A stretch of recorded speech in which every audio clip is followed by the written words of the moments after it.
Look at that, it's actually a nice day today, and it makes you feel just a little bit better, you know, just a tiny bit better about yourself.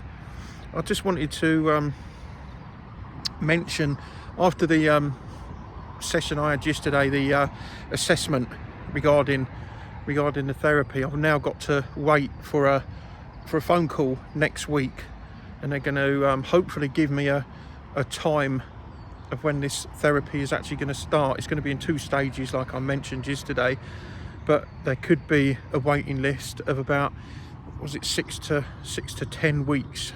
So we'll just have to hope that it comes around sooner rather than later.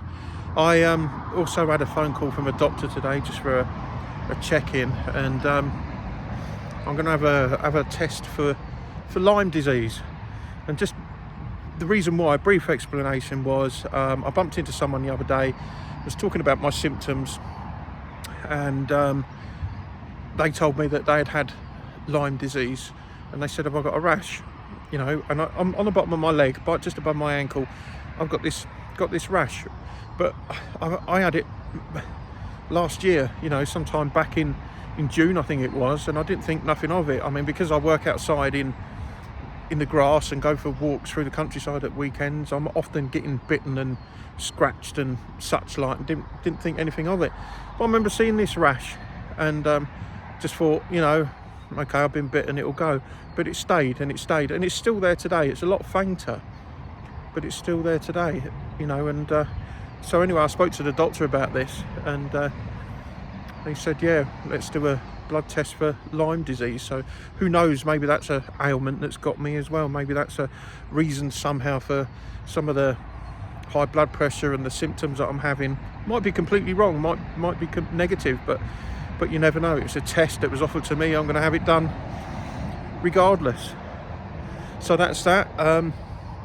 Regarding my emotional state today, you know, how I'm feeling, I don't know, I was a little bit sad earlier because of the nice weather, and I was in my car, and I was driving somewhere where we'd made some memories, you know, and I just thought how nice it would be to have her sat next to me again, and, you know, just enjoying the surroundings. You know, having that empty passenger seat can be quite upsetting, and I know it's going to hit me again, especially, you know, when the summer gets here and I'm out and about